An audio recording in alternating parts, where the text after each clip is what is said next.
Hello everyone, I am the Storyteller Daily. Today I bring you stories that may help you drift into sleep.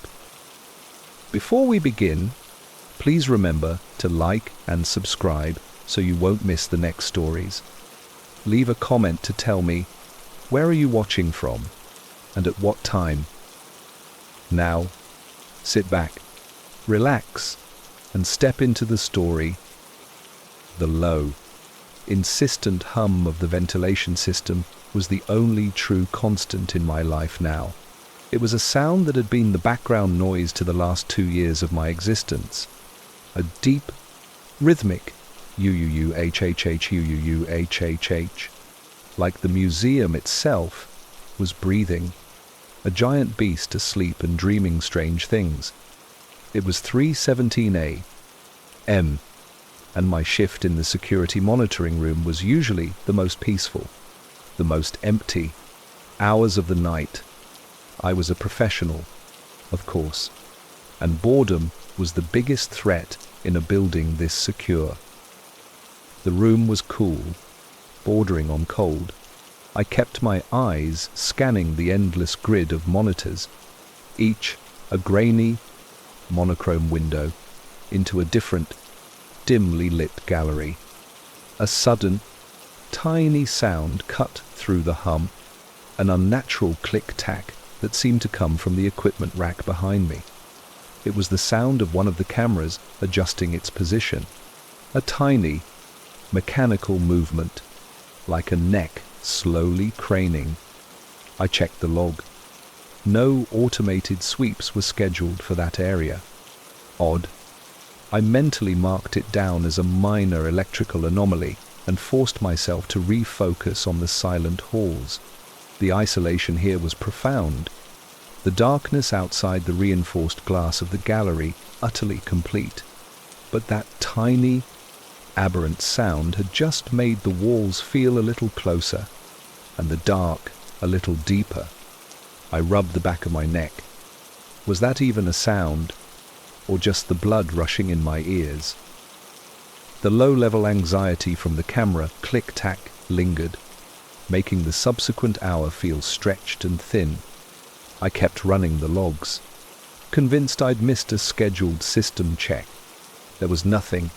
The only thing moving in the entire 3 floors of the central gallery was the dust motes dancing in the faint light escaping from my own console. The monotonous, deep u-u-u-h-h-h of the vents was now less a constant and more a metronome counting down to something. I grabbed my lukewarm coffee, the silence of the room broken only by the sharp, echoing clink of the mug hitting the porcelain saucer. It was just after 4 a.m. I started reviewing the feed from camera 4, focused on the main rotunda. It showed the monolithic bronze statue of the weeping nymph, silent and imposing under the emergency lights. Everything was still. Then I saw it. Or rather, I thought I saw it. In the lower left corner of the monitor, an area that was mostly shadowed storage, a figure briefly moved. It was a fleeting, indistinct shadow, too tall, too fast, too dark for it to be one of the statue's shadows. I rewound the feed 10 seconds, my heart rate accelerating for the first time that night. I watched the loop. Nothing. Nothing. Nothing. Right. That's it, I muttered, my voice sounding unnaturally loud. You need a break, mate. Too much caffeine. Too little sleep. I convinced myself it was a flicker in the old LED panel, or a ghost image left by my own tired eyes, staring at the screen for too long. I rubbed my eyes hard, the bright spots remaining on my vision for a moment before fading. I took a deep, deliberate breath.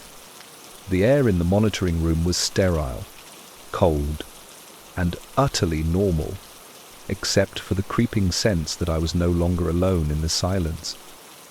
I checked the screen again. The figure didn't reappear.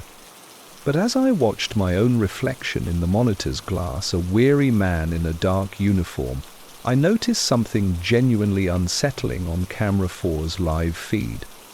My reflection in the monitor's surface was doing something different than I was. While I sat perfectly still, hand on the mouse, the figure on the screen, which was definitely me, was moving its head, turning very slowly to look directly into the camera lens. It was only a fraction of a second, an optical illusion caused by the angle, I reasoned. My nerves were frayed, but the skin on my arms prickled with cold, and the humming of the vents seemed to have lowered its pitch. Now, a heavier, more menacing drone. It was too regular, too normal, but the normalcy was tainted by a faint, cold whisper of wrongness. I knew, deep down, that the quiet of the museum was starting to break. I leaned forward, trying to get a clearer look at my reflection on the screen grid, and the figure in Camera 4's feed moved its hand, lifting a finger and tapping the screen from the inside. The stillness of the museum had become an absolute lie. That single, impossible tap from my reflection on Camera 4 had shattered the illusion of routine quiet. I shot up from my chair, the sudden movement causing the monitors to reflect a skewed version of my own face, wide-eyed, pale, and genuinely afraid. My heart was pounding, a thick, visceral drumbeat that seemed to be drowning out the low hum of the ventilation. I stared at Camera 4. Nothing. My reflection was back to normal, slumped over the console, looking exactly as I had just moments ago. But I was standing now. I sat back down, my body vibrating with adrenaline. The logical part of my brain screamed fatigue, stress, a tiny hallucination. The primitive part whispered, run. Then the sounds began their insidious escalation. The rhythmic, life support UHUH of the air conditioning, the sound of the sleeping museum began to stutter. It was still there, but fragmented, like a record skipping slightly, or a huge, mechanical heart struggling to maintain pace. It was imperceptible at first, but once noticed, it was impossible to ignore. It was breaking down. Simultaneously, the small, quiet click-tack of the automated camera movements returned, not from the equipment rack this time, but emanating directly from the speaker grill above the Camera 4 screen. It wasn't one camera moving. It sounded like all of them, or at least a dozen, simultaneously and quickly, panning. Click-tack, click-tack. The sound was rapid, mechanical, and angry, filling the room with an urgent, grinding chorus that drowned out the dying hum of the ventilation. I frantically scrolled through the feeds. Everywhere, the cameras were moving not smoothly, but in jerky, aggressive shifts, focusing too quickly on a dark corner, then swinging violently back to center. On Camera 4, the weeping nymph statue was now visible in a series of disorienting flashes. Suddenly, a new sound cut through the frantic clicks, a low, resonant thump, thump, thump, heavy and slow, coming from somewhere deep within the building. It sounded like something huge was moving up the main staircase, its movements purposeful and non-human. The floor of the security room, 2 stories up, seemed to vibrate slightly beneath my feet. The camera clicks stopped abruptly. The heavy thumping ceased. The ventilation system, which had been gasping, died completely. The silence that replaced the noise was heavier than the darkness outside, a vacuum of sound that pressed painfully on my ears. It was the absolute, unnatural quiet of a secure vault. But it was permeated by one thing, a faint, wet ike sound, like bare feet peeling off polished stone, followed by a barely audible, ragged inhale right outside the heavy door of the monitoring room. I wasn't just tired, I was completely, terrifyingly exposed. The silence was the worst kind of scream. It was a pressure, a thick blanket of quiet that smothered the room, interrupted only by my own shallow, panicked breathing. I was frozen, eyes locked on the heavy, metal-clad door that led into the main security corridor. The faint, wet ICK sound and the ragged inhale had been right there, inches from the other side, and now there was nothing. I forced myself to move. I reached for the radio, my hand trembling so badly I almost knocked the handset off the console. "Central, this is monitoring," I whispered, my voice sounding pathetic. "I need a visual check on the main stairwell and corridor 1. Repeat, visual check." "Only static," replied. The radio was dead. The dying ventilation system had been the least of the night's losses. I turned back to the monitors, desperate for an eyewitness. Any confirmation that my mind wasn't simply fracturing under the strain of isolation.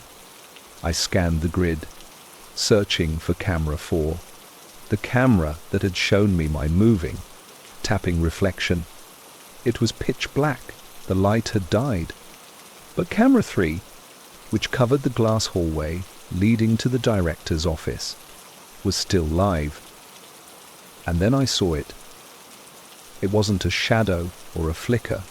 It was a figure standing perfectly still in the middle of the hallway. It was shaped like a man, but the way it absorbed the emergency light made it look like a cutout in the darkness, a void given physical form, and it was wearing my security uniform. It was me, or rather, a grotesque, slightly distorted version of me.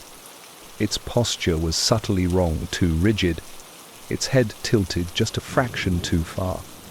It wasn't looking at the camera, it was looking at the floor, and its arms were hanging unnaturally long. The truly terrifying detail was its skin. It looked like the bronze statue of the weeping nymph, dull, oxidized, and covered in a network of fine cracks, like old pottery. A high-pitched, thin sound began to emanate from the speaker connected to camera 3. It wasn't a thump or a click. It was a rhythmic scrape, scrape, scrape, of something metallic being dragged across the marble floor. The figure, my reflection, was slowly, painstakingly dragging its feet, the sound echoing unnervingly in the large, empty hallway. Panic hit me like a physical blow. This wasn't fatigue. This was a terrifying reality. I scrambled for the master key card and the emergency torch on the desk. My only route was out of the monitoring room and down the service stairs to the rear exit. I had to assume the corridors were compromised. As I fumbled with the key card, camera 3's image suddenly filled the entire monitor. The figure stopped moving. Slowly, its bronze, cracked head lifted, and it looked directly into the lens. The eyes were pits of absolute blackness, but I could feel its focus. And then, it raised its right hand, the hand I had used to tap the screen earlier, and lifted one long, strangely jointed finger.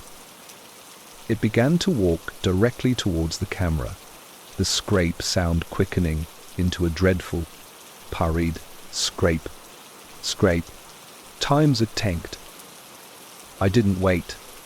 I burst out of my chair, shoved the key card into the reader, and the heavy door hissed open. The dark hallway outside was empty, but the faint, cold scent of ozone and dust hung heavy in the air. I could still hear the frantic scraape, echoing from the monitor room behind me. I didn't look back. I bolted down the service corridor, running on pure survival instinct, convinced that every footfall I took was a pace that my bronze doppelganger was simultaneously closing in the silent galleries. I slid around a corner, praying the lock would engage behind me and give me a temporary reprieve from the terrifying thing that shared my face. I slammed the heavy steel service door shut behind me, the cold metal biting into my shoulder.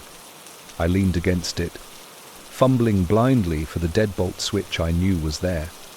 My hands were slick with cold sweat.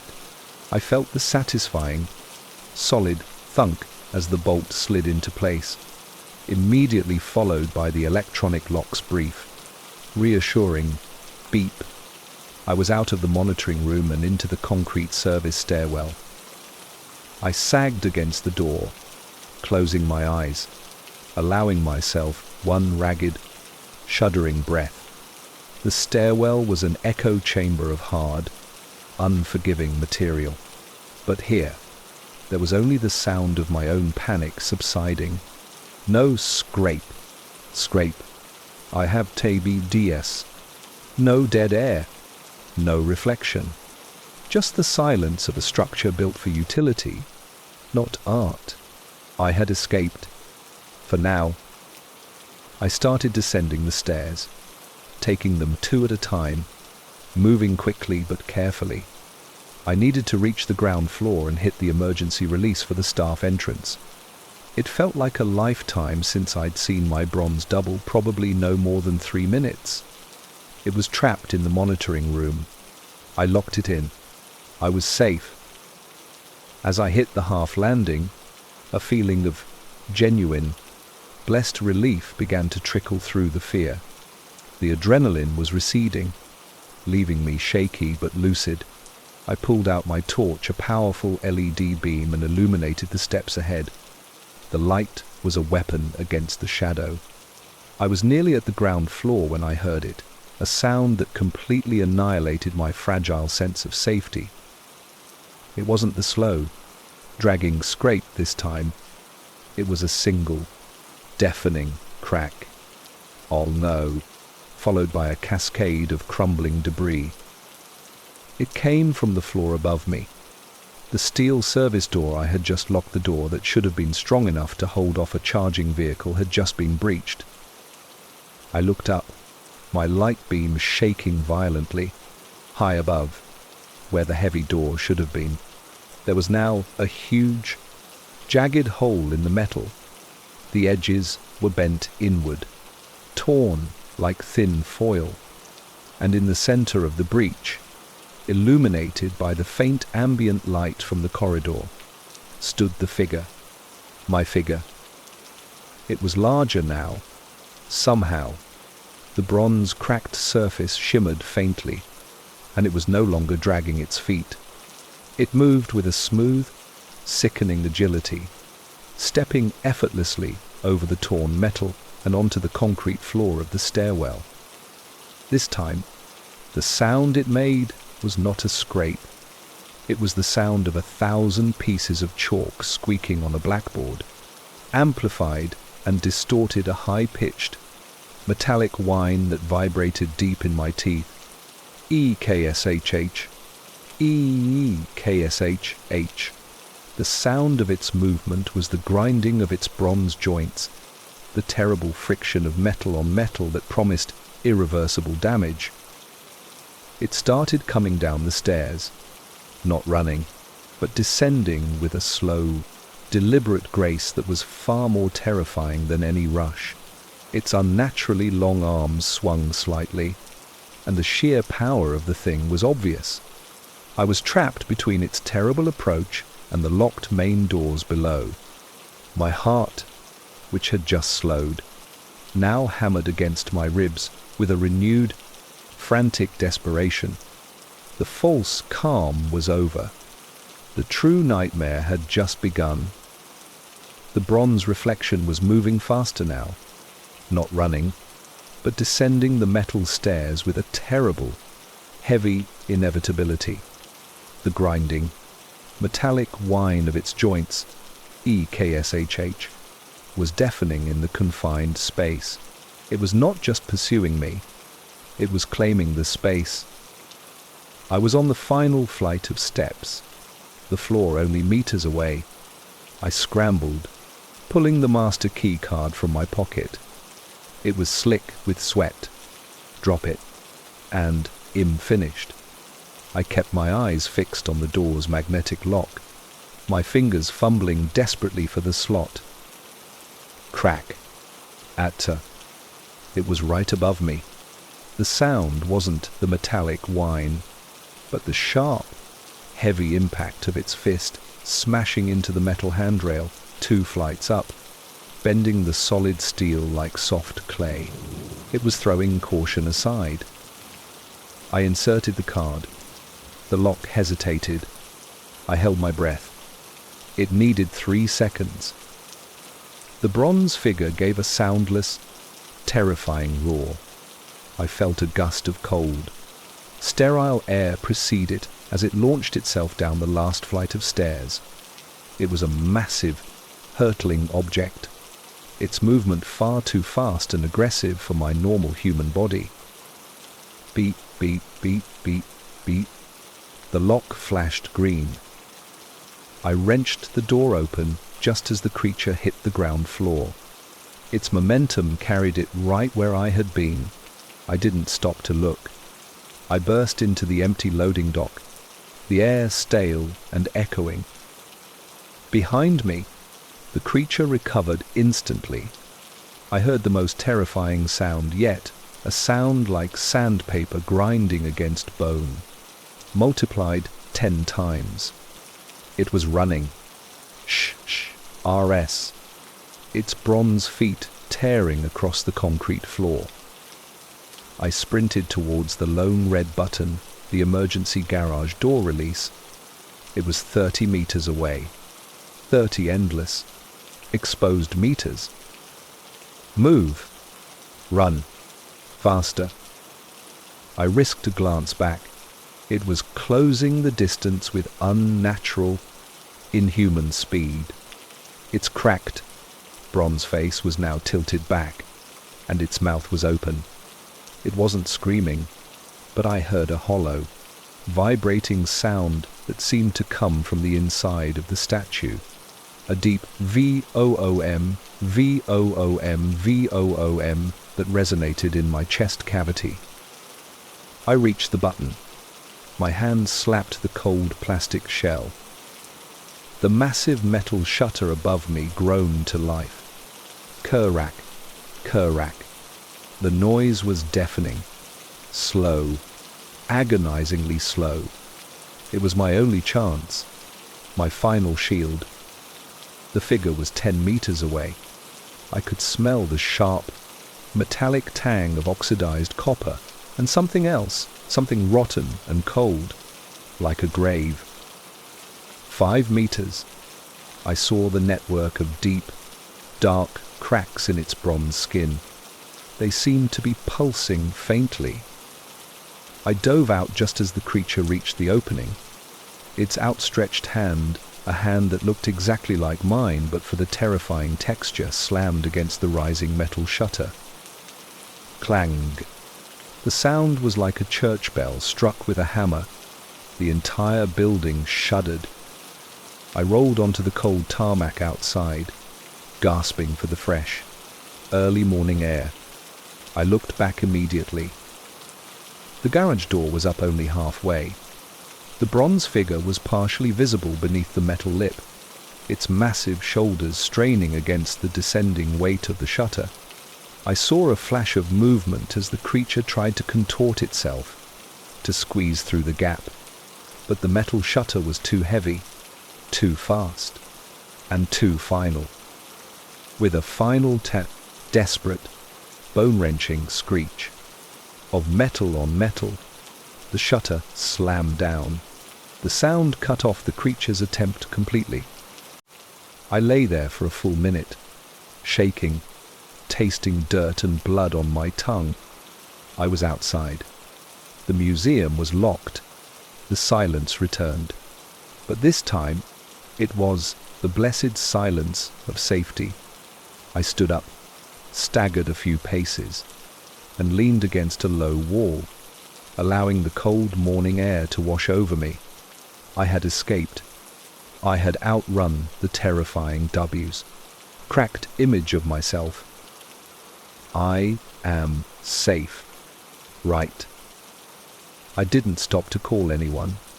Not the police. Not my supervisor. I simply walked away from the museum, from the silent building now holding a terrible secret behind its steel shutter.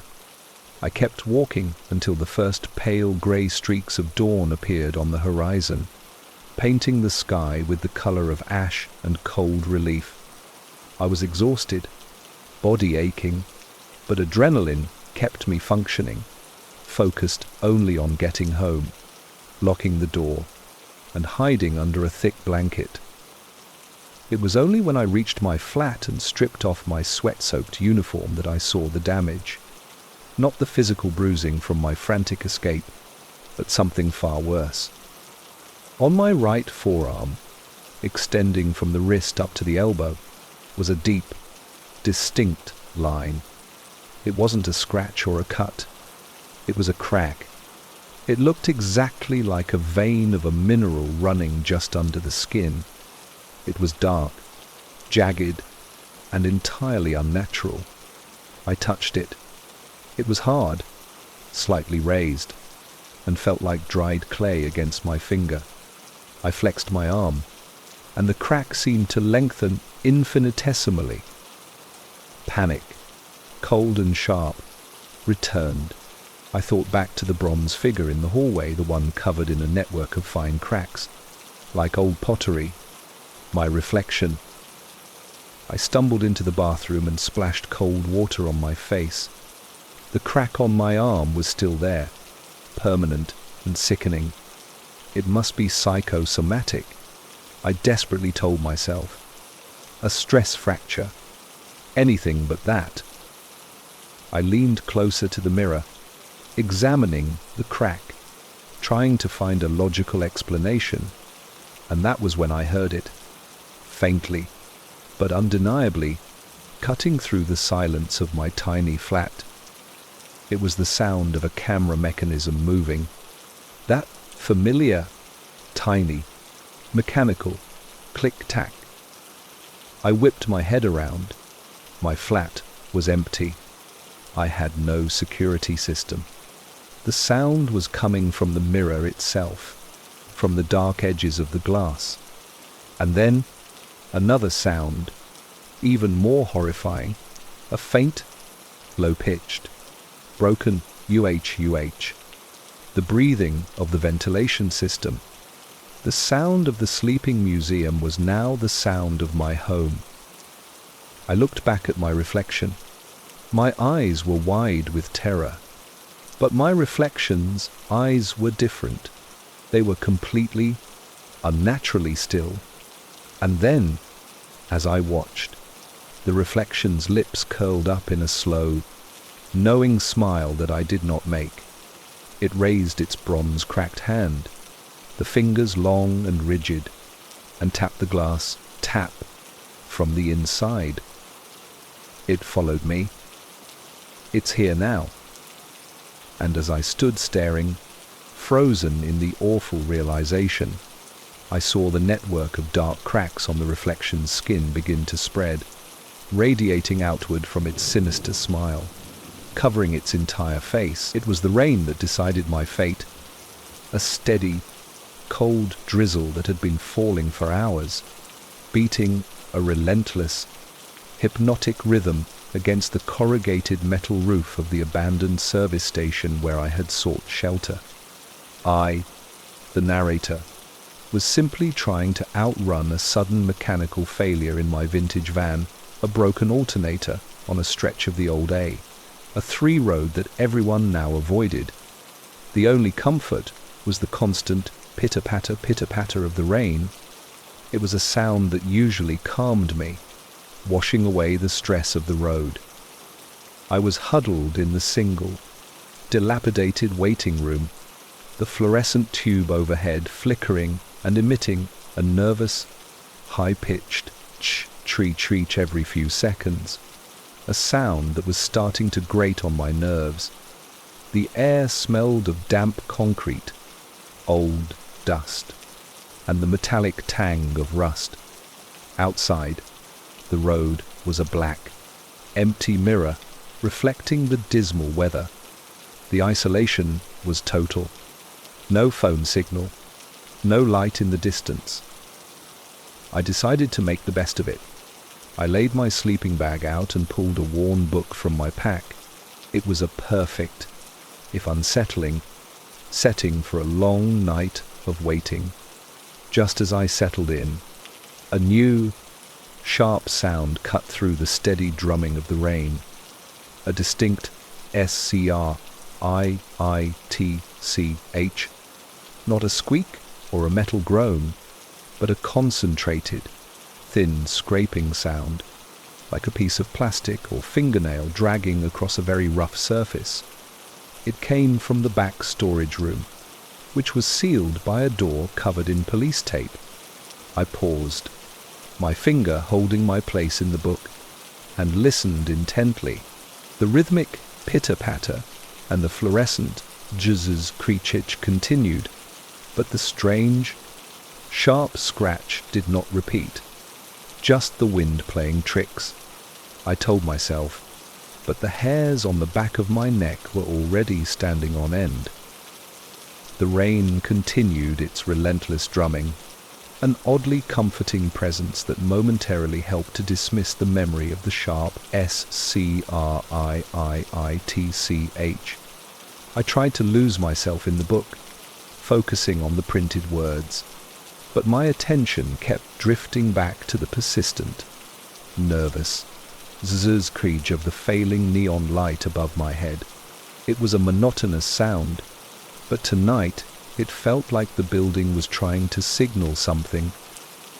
I managed to read another chapter, convincing myself that the isolation was simply making me jumpy.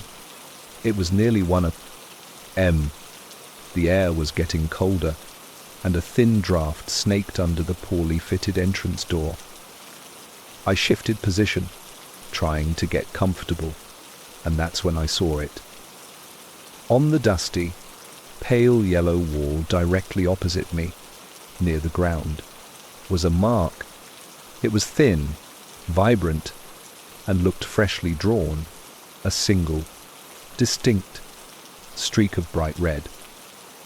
It was about 5 inches long, starting from the corner where the wall met the floor and moving diagonally upwards. It looked exactly like a line drawn forcefully with a thick, permanent marker pen. I stared at it. It certainly hadn't been there when I first settled down. I had wiped that section of the wall myself to lean against. My heart began a slow, heavy pulse against my ribs. Okay, relax. Someone was here earlier. Kids, graffiti, but the service station had been abandoned for at least 5 years, and the police tape on the back door looked undisturbed. The sheer newness of the red mark was profoundly unsettling. I stood up, moving cautiously. My shadow stretched long and distorted under the flickering neon, nearly covering the mark. I crouched down to examine it. It wasn't paint. It wasn't blood. It had the distinct sheen of a quality permanent ink, the kind you would buy in an expensive art supply store. It was absolutely vibrant against the dull, concrete surroundings. I touched the mark lightly with my fingertip. It was dry, but the edges were sharp and clean. There was no smudging, no sign of drip. It looked like it had appeared instantly. As I straightened up, trying to force myself back into a logical state of mind, I noticed a second mark. This one was much smaller, a tiny, vertical slash, about a foot higher on the wall. It was the same vivid, unnerving red